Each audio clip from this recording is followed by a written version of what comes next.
going on, y'all? This is the With All Due Respect podcast. It's your man, Moe, and to my right, we have LadySamoan. And what we're doing right here is we're actually going to release a series of conversations with key people on the front line as we actually fight this war that's going on right now. And the name of this series is The Protesters, the Believers, and the Concerned. Right now, we have Elephant Group's co-owner, we have Bars Academy co-owner, we have youth minister, as well as recording artist CeeJ, Christopher Jefferson. What's going on, good brother? What's going on, my brother? I'm blessed, man. I'm grateful for this opportunity. What's that? All is well, man. All is well. Thank you for taking up the time to have this conversation with us. Absolutely. CeeJ, what's going on out there on the front line, man? We've been watching social media. We've been watching Facebook. I've been having conversation with you behind the scenes, just making sure you're all right. What's actually going on, man? What are you actually witnessing and experiencing out there firsthand? Man, just I'm seeing the heart of the people in different dynamics, man. It's one thing I had wrote recently that's really sticking with me is that, man, I can't tell you how to hurt.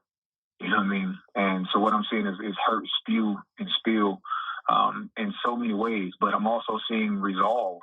I'm seeing unity being built. I'm seeing there's a saying or to the extent of, pain, it does something. And though it's pain and though no one wants it, though no one wants to endure it, the after effect of that is you gain something, and it's amazing how I'm witnessing our pain grows, and so just, in the things, the efforts that I am involved in or try to involve myself in or play my part in, I'm seeing just that, man. I'm seeing growth. I'm seeing new opportunities. I'm seeing new ideas. You ask for courage, God to give you opportunities to be courageous, and that's what I'm seeing. All right, fair enough. So let me ask you a question. Have you been noticing a lot more of the allies coming to our aid versus, when I say our aid, I mean as in our community, because it really feels as if our community is being targeted and attacked. And Will Smith even said something. He said racism isn't getting worse, it's just getting filmed. So I actually went and asked a few people that same question. I said, do you believe that? And do you believe it's just the fact that this has been going on? It's just getting harder to visually digest because now we're seeing it versus hearing it. Yeah. That's exactly what it is, man. I mean, it's something that's been spewing over. There's something that's been existent, something that's been happening that has already been endured and being endured. Now that's why you see so much stuff rising up, man. There's stuff inside of us that we didn't even know because, now we're seeing it. So he's spot on with that. And it evokes more emotion. But also, there are a lot of allies. To get back to the beginning of your question, there are a lot of people who are, we get into the whole Black Lives Matter, All Lives Matter. Well, how can, all lives matter if Black matters don't? This is the house that's on fire right now. All those things that we hear that I feel like really tell the story in the right way. I feel like that's why they say, you're learning who people really are, because everyone should be able to empathize with someone. If we playing ball, and I remember when I tore my Achilles heel for the second time. I remember when I was in the gym, and I just remember when it happened, man, everybody, CeeJ, and they pulling me up and walked me to the car, grab this stuff. Oh man, and they felt like it was them, and didn't nobody else pull their Achilles except me, but everybody was able to empathize and understand, man, because you know why? Because I'm playing ball too. That could have easily been me too. Man, I understand that. And I think for so long, people have tried to bury and forget what our people have endured. And now that it's in our face again and it seems to be rising up again, you have some who will empathize it, and you have some who you seen have been burying it. And it almost makes them angry, so. So I have a question. When you look at that and you say, it seems like it's now coming up, what exactly do you think it is that made it, come out so make people comfortable. Yeah, so comfortable with it, because I feel like we've all knew certain things, but now it's just like it's in our face, and it's almost just Right. kind of like it came from left field. Right. And And then that's it's crazy, you know. uh-huh. No, I'm sorry. You good? Okay. Oh yeah. Okay. Well, no, I mean, I'll just be as plain as day. It's our current administration. That's what it is. Yeah. Our president, And has made it okay. I mean, that's just what it is. No matter how you feel, no matter facts is fact. And since day one, there's been a temperature that has been set. There's been, this thing with our administration, and he's made it so blatantly obvious, and he's made it okay, made it comfortable for ones who feel a certain way, and because you've created division. yeah. When you've created division, then it's okay to play one side fully once it's divided. And he's made it so now people who had a smile on your face or who had to play a certain way, now they feel okay. Like, okay, it's cool. When you playing ball again. Pick up on you waiting on to be picked up. You don't know what side to play. It's like, what I'm saying, I might be on your team. You know what I'm saying? But as soon as I realize that now I'm okay to go full over here and you shirts and I'm skiing, well, all right, then now you're against. You know what I'm saying? And I think the divide has been so created so blatantly that now it's okay for cats to come out and show you who they really are. Only because the head made that okay. And I totally agree with you 100%. Me and Mary have that talk a lot, and I told him that I felt like, he made it okay. The leadership within our country right now, that's how it is. But my thing is too, right? I have a question, because I'm torn between this, because I'm a person that really believes that hate is taught on so many levels. It's not like you're just born and it's just like in you and boom. It's Right. like, through things that we see, through things that we're taught. So even what you say now, right? That people who have before, we have been okay with and smiled, and you felt, you could even feel a connection or a love with them. But now you look at them on the other side like, oh my goodness, why are you doing the things you're doing? Do you feel like it's automatically a behavior that always was just set there? And with Trump making it okay, is it like they're saying, you know what, I always just wanted to do this and here it is? Or is it something that just made them, like, is it something that they just relearned all over again, but like, nah, this is how you should be? Because a statement was made that was so interesting. It was like, this is what people want. Even the ones who don't even know this is what they want, this is what they want. He said that today in a press conference, and I watched it and I was just like, wow. So it makes you think, like, after someone watched something so much, and after you're invested in something so much, and it's been about 4 years, do you feel like a lot of that is already things that was just there and they were hiding it? Or is it some people to where it's like, listen, you're seeing it so much, this is what you should do? You know what? That's a great question, right? Here's my take on that.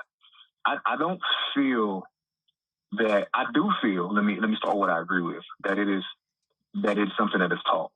I don't believe any child comes out anything except what you teach them. And so I believe it is definitely taught, something that they've seen over time. To an extent, I do agree that maybe it's something that's buried inside, and the more and more you see it, the more and more it becomes okay. Well, then maybe that's something that you'll start leaning more towards. But I still think that has to do with what you're being taught, because and you now keep in mind, you could be taught something without intentionally learning something.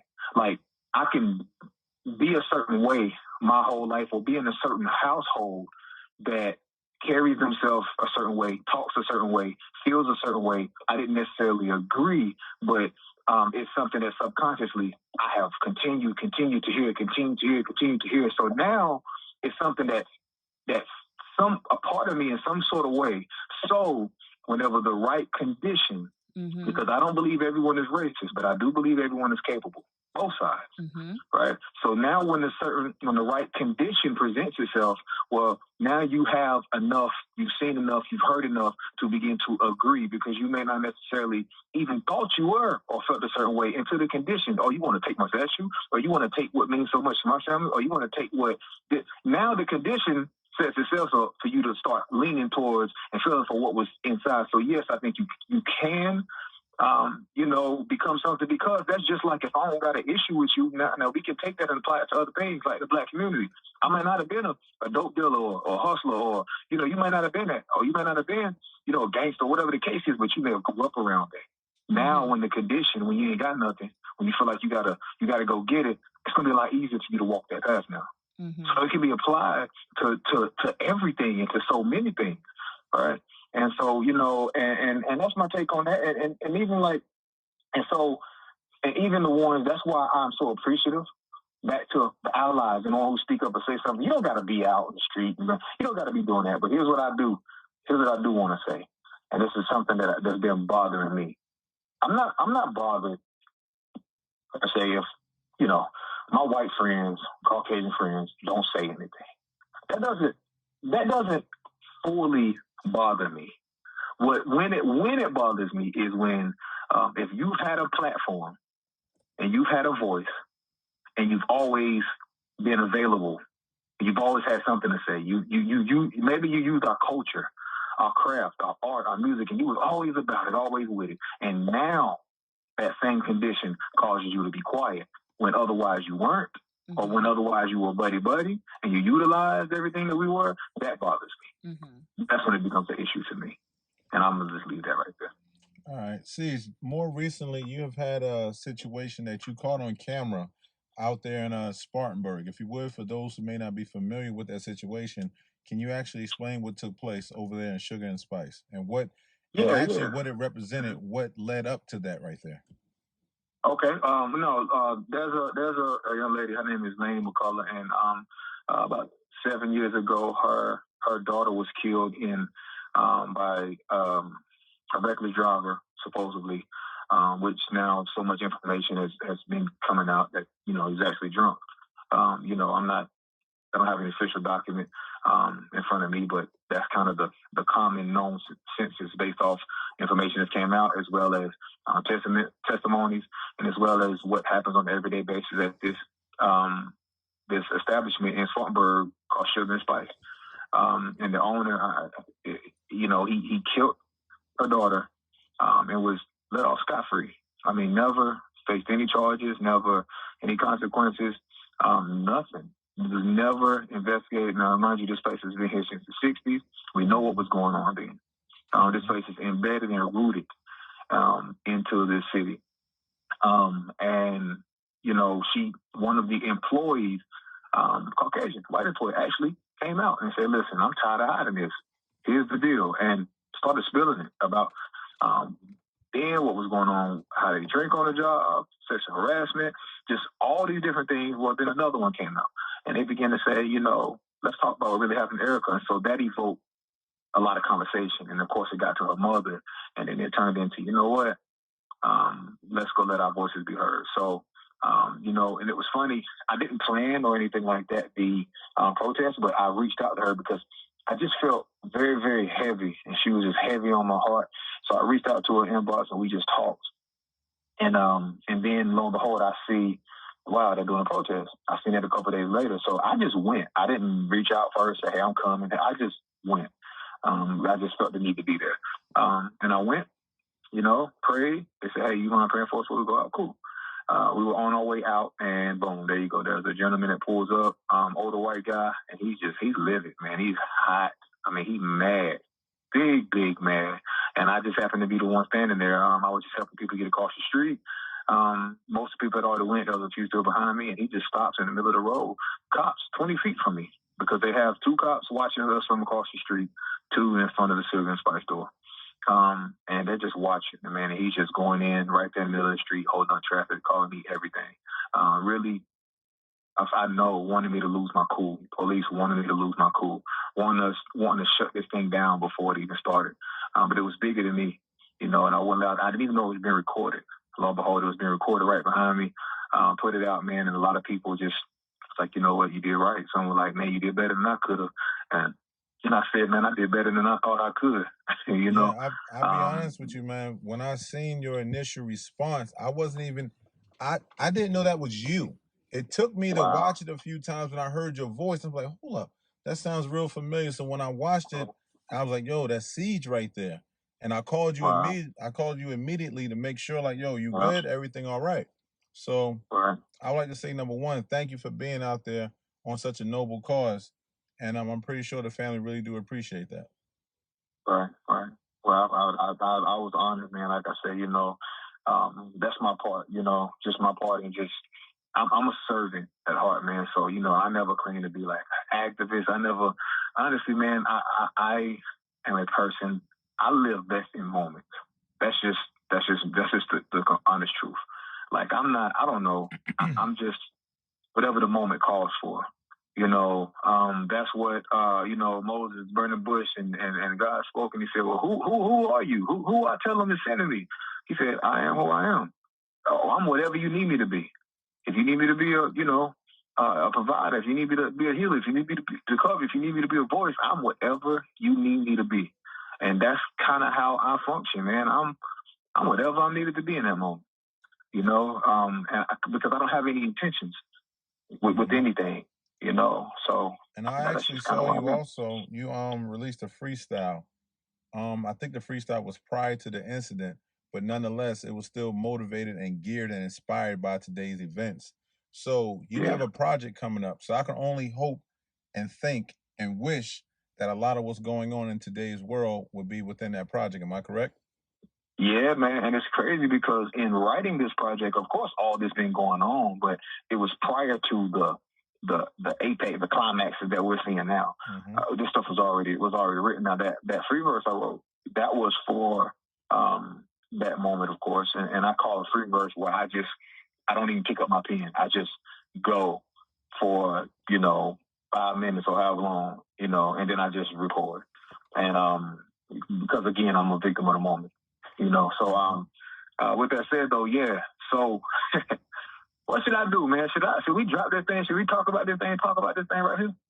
Should we talk about this thing right now? I agree 100%. I think we definitely should. I mean, okay, well, you have a voice. No, I say because I haven't even said anything about the project. I actually start recording next week, man, I'm just gonna say this. I had a lot of things, and I appreciate when God does that. He gives me, insight, and I really go to the Father before doing anything, man. But I can promise you, this project is definitely the most unique, set apart, just lyrical project that I've ever done. It's been 2 years. The last one was 7 tracks. This one will be 13. Okay. So, the one prior to that was 10, I think. So I haven't even wrote this many songs on a project in years, which is still not a lot, but for me it is, Okay. Man, I have some really dope features, man, but I'm just going to tell you the title is Good Morning Melody. That's the title of it.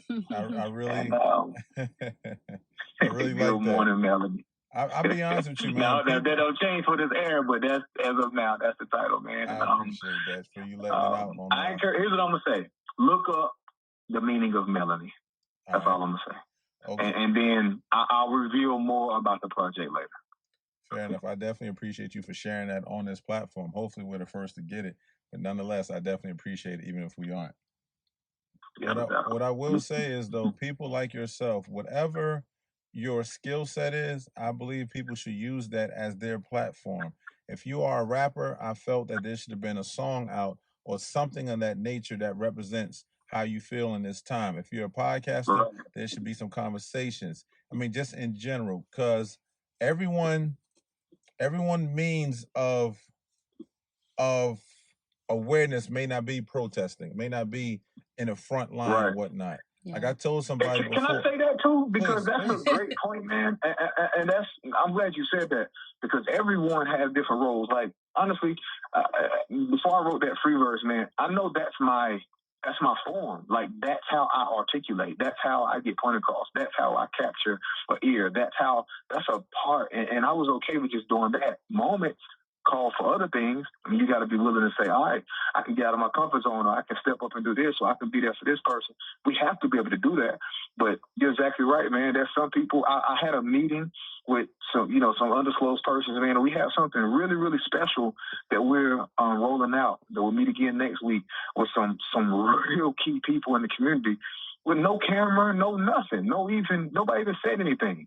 And you realize, man, there's some people who are doing things, and even if you're just giving knowledge and information, that you might not see them, but they're vital. And so I think that's pointed to what that you said, that we all can fight this battle in different ways. Yeah. You guys are fighting it right now by creating a platform. That's a part of this. Yes, sir. And CeeJ, we're gonna let you go, man, but I got 3 questions for you. I'm gonna ask you the 3 questions. I'll let you answer in whatever order you see fit. Okay. You mentioned it a little bit earlier. Do you feel within this war that's going on right now, right? Is there any room for anyone to be neutral? That's the first question. The second question is, in 2020, are we prepared for segregation? Last question, after the protesting, after the rioting and looting, what is next? Okay. The first question, can you be neutral? No. In my opinion, no, you can't be neutral.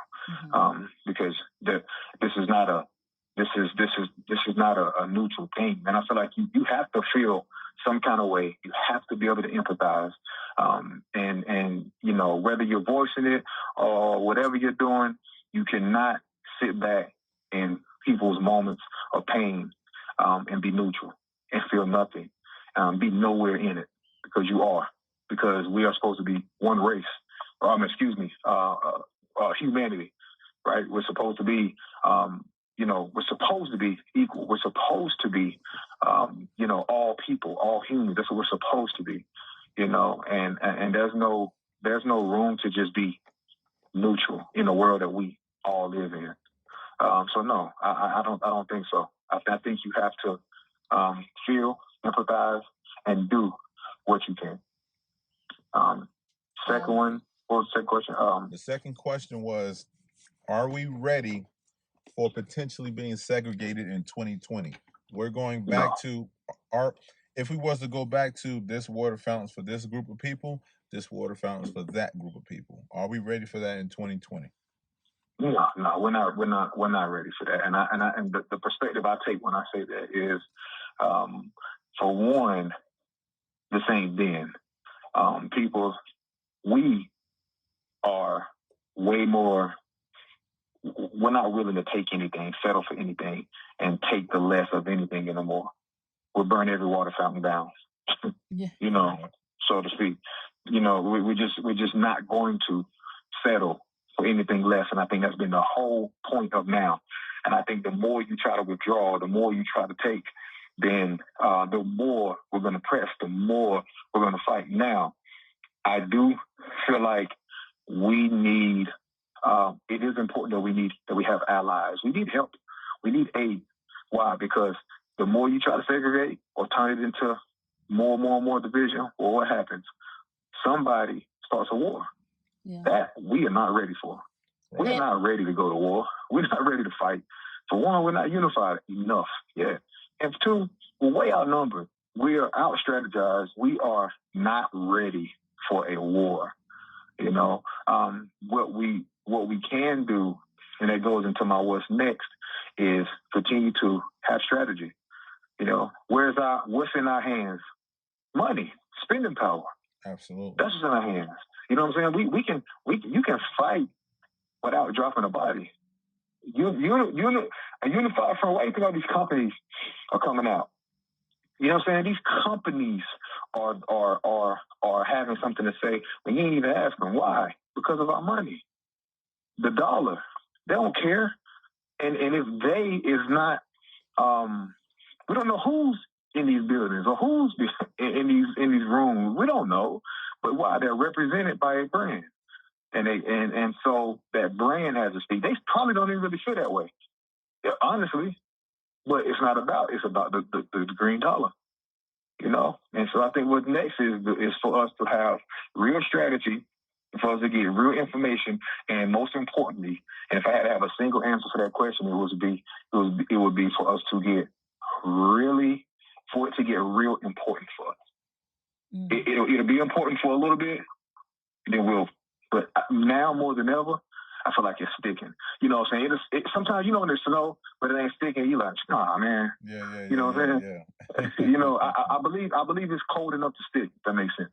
Yeah. Wow. So we just have to continue to you know, to make sure it does just that. And that's why that's part of the thing that we were meeting about. But so that's what's next, man. For one, we just have to show consistency and show that we're here for the long haul. I mean, that's got to be next, because you have to be able to have those things in order before you can start making any kind of moves, before anybody can get into a position. Because we're looking at hundreds of years behind when you got generations of people. For one, you know, just so much. We have the least but spend the most. You know, most Caucasians' first shock of wealth is life insurance. You know, that's most of them first shock of wealth. What's our first shock of death? Somebody in your family died. I mean, first shock of death. Somebody died.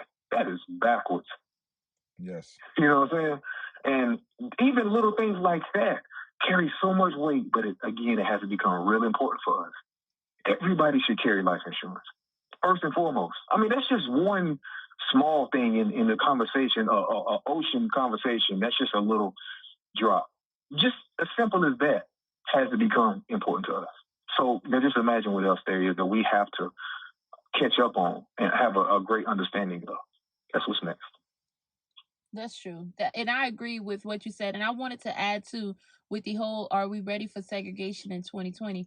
I agree that no, we are not. And I really feel like, you know, outside of us not being us being just a whole nother generation, you know, there's a whole nother generation on the other side as well that does not want to see that want to, you know, that want to come together with us as well. So I don't feel like segregation in 2020 is something that, you know, would happen. And I really feel like, you know, this hate has really, I really feel hate has really been just in our face, and it has been just from our, like, the leadership.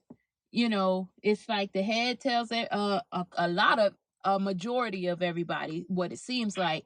And it's like when you're constantly just pushing little subliminal messages that some people may not even realize that it's causing division. They don't even know, like, this right here, what you're looking at on TV or what you're seeing, and all of these things are just a part of. It's like we got a big pot of soup, and he just keep adding different things and different things and different things. And it's like, nah, well, I'm gonna throw this out here, but then I'm gonna take it back and say, no, I didn't say this, but then it's already out there. So some people already took it as such, and they and now they running with it. And they running. You know what? Last I want to say too, to add to that, just real brief, is, you know, think about it. What you just said, you just made a great point in a couple ways, and just to end with this, you just said there's one voice that can cause so much. That's what we lack. We don't have these voices that we can follow. You know what I'm saying? That is aligned and the thought is correctly. And a lot of that is because we have been divided in our own community, in our own culture. And so now, you know, oh, he a pastor. Oh, man, this half of us ain't even finna hear it because we think he weak. Other half of us, that's all we going to listen to. You know what I'm saying? So I just think there's a voice of division. Now we have to figure out what's the voice or few voices of unity for us. And I think that's something that we lack also. Yeah. You know. Well, CeeJ, I definitely appreciate your time, man. We appreciate your time. Yeah. Please be safe out there, man. Continue to do what you're doing. Again, be safe, be safe, be safe, my man. As we continue. I appreciate it, man. Y'all keep doing what y'all doing. Keep trading these outlets. We appreciate it, man. Talk to y'all soon. Much love to y'all, for real. All right, CeeJ, man. You be safe, man. Talk to you, man. Yes, sir. All right, 1 minute. One.